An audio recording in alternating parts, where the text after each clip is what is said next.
Welcome to Daily English Dialogues channel, where we take complex ideas, tear them apart, and give you the essential tools to sound fluent and well-informed. And today, we're embarking on, well, a really essential deep dive, I think. We're dissecting the language of living spaces. Yeah, moving way beyond just simple words like nice or big. Exactly. We want to get into the nuanced, vivid ways you can express your ideal home, and also the emotional weight that comes with location. It's so true. Home is such a personal concept, isn't it? And to really communicate what your home or your dream home feels like in advanced English, you really need precise language. Absolutely. And we've pulled together quite a stack of sources for this. We've got detailed vocabulary lists, lots of idioms, comparisons between lifestyles. And this is the bit I find fascinating. Transcripts of actual couples, hashing out big design decisions, everything from antique looks to like cutting edge solar panels. It is quite specific. So our goal today is to equip you, the listener, with a really robust, high-level vocabulary. We're talking sophisticated adjectives, specialized terms for architecture, for furniture. And also those crucial idioms, the ones that capture what it really means to belong somewhere. Right. Mastering this kind of precise language won't just boost your descriptive skills, your fluency. It actually lets you communicate a part of your identity, through how you talk about your space. It really does. Okay, then let's unpack this. Where should we start? Maybe with the visual, the atmosphere. Sounds good. When you're describing a room, it's not just about listing what's in it. It's about how it feels. You need words that convey atmosphere and style with subtlety. These are the words that really make your description sound advanced, not basic. Exactly. Let's kick off with atmosphere and comfort. And right away, there's a key nuance. Cozy versus warm. People often mix these up, don't they? They do, and the difference is quite powerful when you think about it. Cozy or cozy in American English, it implies this real snugness, safety, intimacy, like that Danish Higgs concept everyone talks about. Yeah. A cozy room often has soft, maybe diffused light, maybe a big plush armchair you can sink into.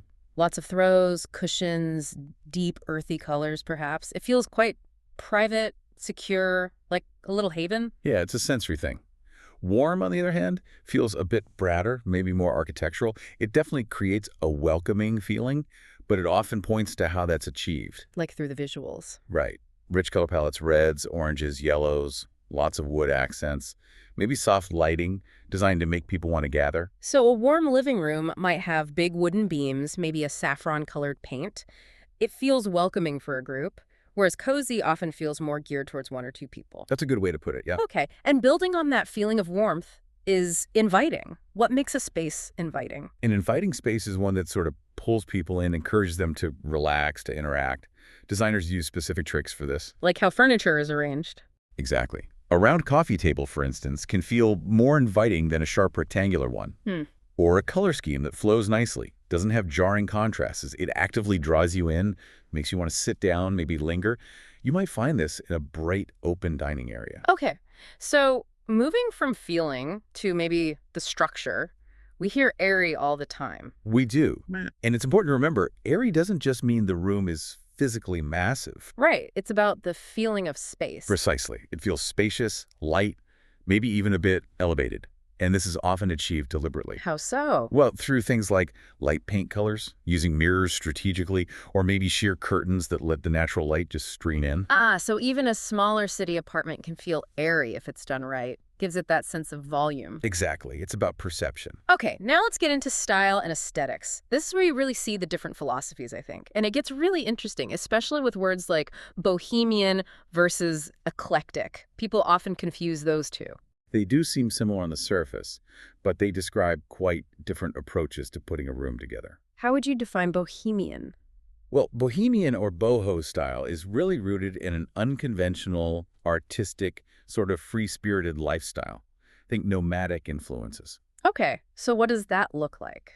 It typically involves a real mix of colors, lots of patterns, often globally inspired ones, natural textures like rattan, macrame, and usually tons of houseplants. Right, it has a very specific vibe. Maybe a little bit intentionally chaotic, but curated. Kind of, yeah. Curated chaos might be a good way to put it. Right. Whereas eclectic is more about stylistic borrowing. It's about drawing inspiration from a whole range of different sources, different eras, different styles. But the key is curation, isn't it? It's not just throwing random things together. Absolutely not. An eclectic room might have, say, a sleek, mid-century modern sideboard right next to a really old, ornate Persian rug, and then maybe some super contemporary abstract art on the wall. And it works because it's deliberate.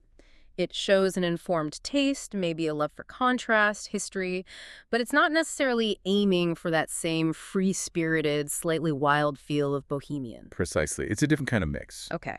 Moving from the free-spirited to the more refined end of the spectrum. Yep.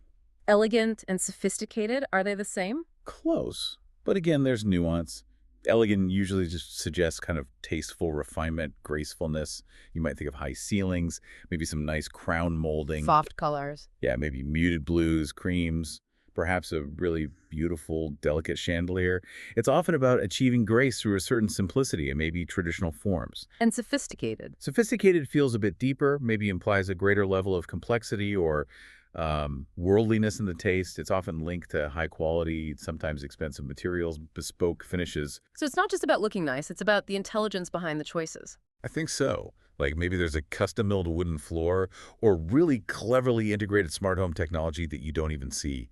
It suggests refinement and knowledge. Interesting. Okay, what about homes described as modern or sleek? We hear these a lot with new builds. Right. Modern is quite a broad term. It generally emphasizes function, clean lines, not a lot of fussy decoration, and an uncluttered look. Often uses newer materials too, like stainless steel, concrete. And sleek, is that just another word for modern? Not quite. Sleek often refers more specifically to surfaces and finishes. Think smooth, glossy, elegantly streamlined. Like a kitchen. Exactly. A kitchen with polished marble floors, maybe handleless cabinets that are totally smooth, a very calm, uniform color palette, lots of white or soft gray, that would be sleek. It implies high polish, minimal texture. Almost futuristic sometimes. Can be, yeah. Yeah. Which leads us nicely to minimalistic. Right. This is taking that uncluttered idea to the extreme, isn't it? It is. Minimalism is a real commitment to simplicity and function. You focus only on the essential furniture.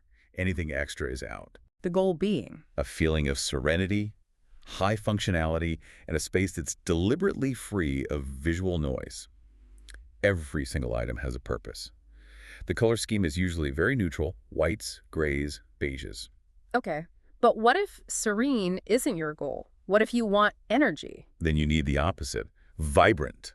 Vibrant Yeah. describes a lively look, a buzzing atmosphere, and it's usually achieved through bold color choices. Like? Imagine a living room with really punchy orange cushions, maybe bright sunny yellow curtains, or perhaps some large expressive artwork. It just instantly lifts the mood, conveys energy. You walk in and it feels alive. Exactly. Okay, last couple of adjectives. We need the practical ones and maybe the less desirable ones too, right? For contrast. Definitely. Advanced language needs contrast, so a room can be primarily functional. Meaning its main job is practical? Right. Practicality comes before pure decoration. Think of a dedicated home office, needs an ergonomic chair, good lighting, lots of organizational shelves. It serves a purpose first and foremost. Makes sense. And then the negatives. Well, a room can be cluttered. You all know what that looks like. Filled with disorganized stuff, too many things. Creates a feeling of chaos. Makes it hard to focus. Precisely. And the other key negative is dark, a lack of light. Now, sometimes a dark corner can be cozy, like a little reading nook. But generally, dark isn't a compliment for a room. Usually not. It often suggests a space lacks energy or openness, especially when you contrast it with those bright, light-filled rooms we talked about earlier, rooms full of either natural or good artificial light. And of course, spacious, simply meaning large and open, great for gatherings. Okay, that's a fantastic toolkit for describing the feel of a room. But what about the building itself? Right, if we zoom out, once you've nailed the atmosphere, you need the language for the physical structure, the blueprint of the place. And describing your home accurately means knowing the specific words for different building types, layouts, even furniture. Absolutely. Let's start with the types of buildings. We need to be aware of regional differences too. Okay, so house is pretty universal for a standalone building, right? Yes. But then you have apartment, which is typically a rental unit in a bigger building. The British English equivalent is usually flat. And condo, that's different again? It is. Condo, short for condominium, is important. It's an owned unit within a larger building. Yeah. So you own your space, but there's usually collective ownership of common areas, unlike renting an apartment. Got it. What about scale? Well, you have the bungalow, which is usually quite charming, typically just one floor, often popular because they're accessible, no stairs. And at the other end? The mansion, defined by its sheer size and, well, opulence. Then you have townhouses, usually tall, narrow houses built in a row, often sharing sidewalls. Okay. And for describing how houses are built or situated? Construction terms are key, especially if you're looking at real estate. You might live in a two-story house, or two-story in U.S. English. If you're at a big city, it could be a high-rise building. Or a tower block in British English. Exactly. And how connected it is matters. If your house shares walls on both sides with neighbors, it's a terraced house, or sometimes called a row house. And if it only shares one wall? That's semi-detached, quite common in the UK and suburbs elsewhere. And the dream for many. The detached house stands completely alone, offers the most privacy and space, and usually costs the most too. Right. Now, inside the house layouts, the term open concept is everywhere. It really is mandatory vocabulary now. It means minimizing internal walls, so the kitchen, dining area, living room might all flow into one large space. And people like it because It creates a feeling of spaciousness, definitely more light, and it's seen as more sociable, better for entertaining. But what's the alternative? The traditional layout, where rooms are clearly sectioned off by walls. Some people see it as a bit dated now. But others prefer it. Oh, absolutely. Many people still like having defined spaces for defined functions. It offers more privacy, and you could argue it creates a cozier feel in those smaller, contained rooms. Makes sense. And we also need words for specific features, right? Like outdoor spaces. Crucial. The balcony or the larger terrace. The very functional garage. The garden or lawn outside. The space under the roof. The attic or maybe loft. And that classic feature in older homes or even new ones trying to be traditional. The fireplace. Yeah. And don't forget the shelf above it. Yeah. The fireplace mantle or mantelpiece. A key decorative spot. Okay, let's move properly inside now and talk furniture. We should probably skip super basic words like chair or table, right? Our listeners know those. Let's focus on more specialized terms. Good idea. Elevate the description. Let's start in the living room. Precision matters here. So, beyond a basic couch or sofa. You might have an armchair. Exactly. A large, comfortable chair, specifically with side supports for your arms. Or maybe you prioritize comfort with a recliner, the kind that tilts back. What about tables? In the center, you usually have the low coffee table. But next to a sofa or armchair, you'd place a smaller side table or end table. Okay. And those seats without backs? Yes. The ottoman is key. It's typically an upholstered seat or footstool, sometimes with storage inside, and it doesn't have a back or arms. Very versatile. And a love seat. That's simply a small sofa designed for two people, perfect for smaller spaces like apartments. What about for the TV and gadgets? That would be the entertainment center, a unit designed to hold the TV, consoles, sound systems, etc. Okay. Kitchen and dining next. This area seems to have a lot of specific words. It does because it's so functional. If you have that open concept layout, a kitchen island is very common, that freestanding unit in the middle. Adds counter space, maybe has the sink or stove. Exactly. And if it has a counter for eating, you'll need bar stools. What about storage, beyond just cupboards? The pantry is crucial. That's a dedicated storage space, could be a small room or just a large closet for food, maybe extra dishes, appliances. And in the dining area, for displaying things. You might have a hutch. That's usually a set of shelves or cabinets placed on top of a lower cupboard unit, often used for dishes. Similar to a china cabinet. Very similar. A china cabinet is specifically for displaying formal dinnerware, usually behind glass doors. You might also have a buffet or sideboard, a long, low piece for serving food or storing linens and silverware. And I've heard breakfast nook. What's that? Ah, that's a lovely term. It refers to a small, often cozy, designated area, maybe with built-in benches, specifically for informal everyday meals, usually near the kitchen. Nice. Okay, final room. The bedroom, the personal sanctuary. Right, so the bed itself needs a bed frame. Next to it, the small table is a nightstand or bedside table. And for clothes, is wardrobe the same as dresser? No, quite different. A wardrobe is typically a large, tall, often freestanding cabinet, mainly for hanging clothes. A dresser, or chest of drawers, is lower and wider, primarily containing drawers for folded clothes. Okay. What about space-saving beds? Very useful, especially for kids' rooms. You have the bunk bed, 2 frames stacked vertically, or the trundle bed that's a low bed on wheels that slides out from underneath a larger bed. Clever. Any other fancy bedroom words? A few luxurious or specialized ones. A vanity is a table, usually with a mirror and drawers, used for grooming, putting on makeup. An armoire, it's similar to a wardrobe, but often more ornate, sometimes used for TVs now too. And those grand beds with curtains. That's canopy bed with a tall frame for draping fabric. Very dramatic. And nearly every bed has a headboard, the panel behind the pillows, which can be simple or highly decorative. Wow, okay, that's a lot of specific vocabulary. Super useful. So now we can describe the look, the atmosphere, the contents. What's next? Well, now that we have the tools to describe the what and the how, let's shift focus to the where and the why. The location, the lifestyle choices, and the aspirations that define what a dream home really represents for someone. The bigger picture stuff. Exactly. This is where we get into the trade-offs, the things that reveal someone's priorities, like the classic choice, rural life versus urban life. This isn't just about postcodes, is it? It's about a whole way of living. Completely. Infrastructure, access to things, the pace of life, it's all tied up in that decision. So what's the draw of rural life? Why do people choose it? The appeal is strong, especially for certain life stages. You generally get much more personal space. It's calmer, more relaxing surroundings, better air quality. Views of nature. Definitely. Big gardens, fields, trees.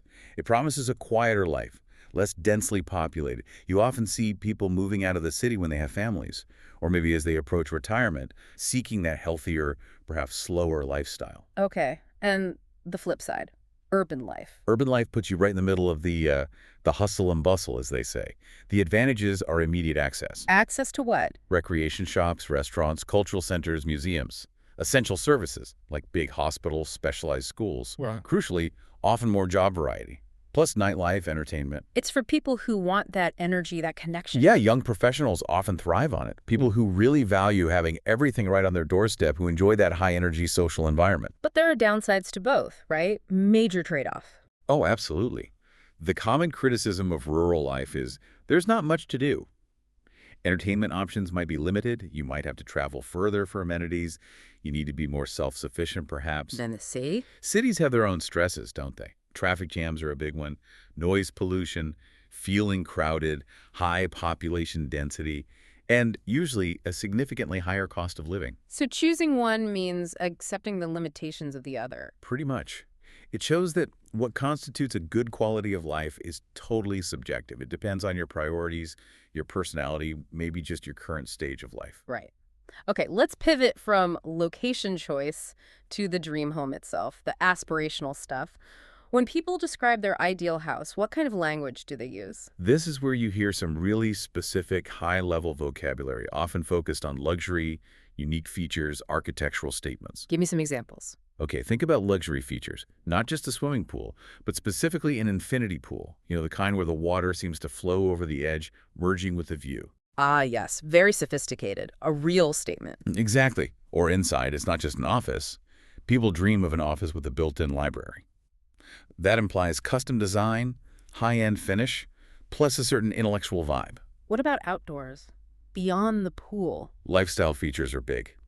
People want large windows floor to ceiling, perhaps to maximize light, and those views they move to the country for. They dream of decking for barbecues or big veranda or porch for relaxing. And inside space is still key. Always. An open living room area for entertaining on a grand scale. And the kitchen. Always a huge kitchen, usually with a massive kitchen island and plenty of counter space. Yeah. For the serious home chef. Okay. Any specific architectural terms that pop up in these dream scenarios? Yes, definitely. You might hear about wanting a gable roof, that classic triangular shape with two sloping sides. Evokes a traditional feel, like a cottage or farmhouse. What about the outside walls?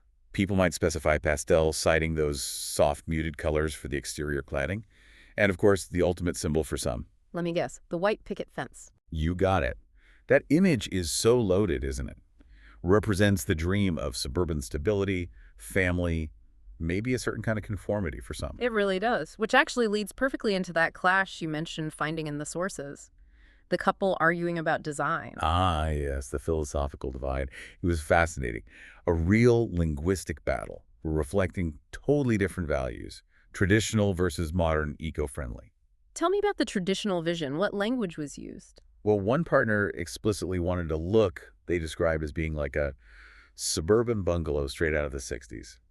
The vocabulary was all about texture, nostalgia, comfort. Like what? Things like moss green rugs, a huge fireplace with a stone mantel, lots of wood paneling on the walls, Yeah. pale yellow cupboards in the Oh, kitchen. very specific. Oh, yeah. Even down to wanting a vintage turquoise metal oven and vinyl flooring. The language really evoked a sense of history, character, maybe a certain comforting familiarity. Okay. And the other partner's vision? Modern and eco-friendly. Completely different language. Focused on systems, materials, efficiency. They wanted an open concept structure, using materials like glass, wood, metal, and concrete for that clean, minimalist look. But the eco-friendly part was key. It seemed to be the core of the argument. They were insisting on integrating specialized sustainable systems, things like in-floor heating, putting solar panels on the roof. And thinking about how the house itself performs. Exactly. Designing it specifically to retain the sun's heat in winter, but stay cool in summer naturally. It was this real contrast between sort of sentimental value and measurable cutting-edge functionality and sustainability. Wow. It's amazing how specific vocabulary gets used even in an argument to stake out your position. It's not just about paint color, is it? Not at all. It's about whether you value the nostalgic feel of a stone mantle more than the long-term efficiency of in-floor heating. Its value is expressed through design choices. Which brings up a really important question. What is it that actually turns a physical house, bricks and mortar or glass and concrete, into an emotional home? The big question, and I think the answer, or a big part of it, lies in the figurative language we use, the idioms. That's where we find the deep, emotional, cultural meaning connected to comfort, belonging, family. These idioms are just so crucial for sounding fluent, aren't they? They pack so much meaning into just a few words. They really do. Let's look at some common ones related to comfort, like feeling at home. Which means feeling comfortable and relaxed, even if you're in a place that isn't actually your house, right? Exactly. And if you're hosting someone, the classic welcoming phrase is make yourself at home. Basically, relax. Act as if this was your own space. Very hospitable. And then there's the sheer joy of getting back to your own place. Captured perfectly by Home Sweet Home. In that ultimate statement, there's no place like home. It emphasizes that unique comfort and familiarity. What if you have a place that feels like home but isn't your main residence? That's your home away from home. Could be a holiday cabin, a favorite cafe, anywhere you feel that deep sense of comfort and belonging. Okay. What about idioms that define what home actually means? More philosophical ones. Right. Probably the most famous is home is where the heart is. Such a beautiful idea. It's about your loved ones, your connections, not the physical building. Which connects to that other saying, a house is not a home. Precisely. It emphasizes that a building needs love, life, laughter, those human connections. To truly become a home, it's the people, not just the structure. We also use home metaphorically, don't we, to talk about impact. Yes. If someone says a criticism maybe, or a story feels really relevant or painfully true to you personally, you'd say, it hit home. Or it came close to home, meaning it affected you emotionally because it felt personal or relevant to your own life. Right. And sometimes you have to deliver some home truths. Those are the honest, maybe uncomfortable or unpleasant facts that someone needs to hear, speaking directly and frankly. Okay, so home is about comfort, belonging, emotional impact. But it's also linked to work and achievement, isn't it? Like providing for the family. Absolutely. The idea of supporting the household is central. The classic idiom here is bring home the bacon. Meaning earning the money the family needs to live. Exactly. And if someone of the family has to go away for a while, maybe for work or military service, the person staying behind might promise to keep the home fires burning. Meaning they'll maintain the home, look after things, keep family life going in their absence. Precisely. And think about finishing a big task. When you're nearing the end of anything challenging a race, a huge project at work, you're in the home stretch. The final part, often the hardest, but you can see the end. Right. And in terms of success, especially in American English, hitting a home run is a massive success, a great achievement. Like knocking it out of the park. Same idea, big win. And conversely, if a performer is amazing, gets huge applause, incredible reaction from the audience. They brought the house down, caused massive excitement. Exactly. Okay, one last area, and this is quite a high-level conversational skill we saw in the sources. Those affectionate terms, pet names. Yes.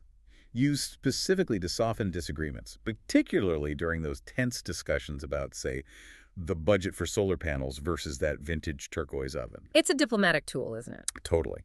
The function is to keep the conversation respectful, maintain the affection, even when you strongly disagree. It puts some emotional padding around the conflict.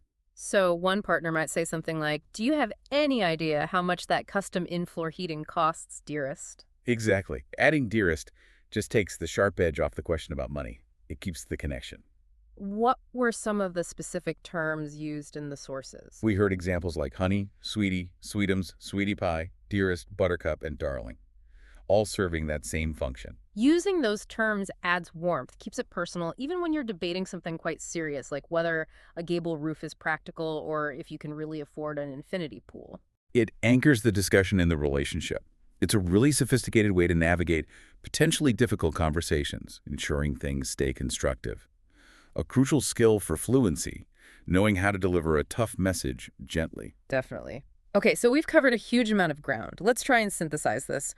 What does it all mean for someone learning English? Well, I think we've explored three really key interconnected pillars today, all essential for describing the whole concept of home in a sophisticated way. Okay, pillar one. That was the descriptive vocabulary, the language of mood, style, atmosphere, using words like airy, eclectic, sleek, minimalistic, vibrant, to paint a really precise picture of how a space feels. Got it. Pillar two. The functional vocabulary. This is about the structure, the contents, knowing the difference between a bungalow and a high-rise, what a hush is versus an armoire, understanding layouts like open concept, the nuts and bolts, basically. Right, and pillar three. That crucial emotional vocabulary. The idioms like home sweet home or home is where the heart is. And also those strategic tools like using sweetie pie or darling to manage conversations. This is the language of connection and belonging. So mastering all three lets you communicate much more than just facts about a building. Absolutely. You articulate your tastes, your values, your dreams, whether you long for the charm of a stone mantle or the future-focused efficiency of solar panels. Using this precise language really is a hallmark of advanced fluency. Which brings us to a final thought for you, the listener, to maybe ponder on. Building on everything we've discussed, our sources suggest the contemporary dream home often involves this interesting mix. A desire for real luxury, the infinity pool, the built-in library, alongside a strong push for environmental responsibility, the in-floor heating, the solar panels. That tension was clear, yeah. Yeah. So, if we accept the idea that a house is not a home without love and laughter, what does this modern combination, this blend of aesthetic luxury, sometimes economic conflict over achieving it, and genuine environmental consciousness, what does that tell us about the values of homeowners today? That's a deep question.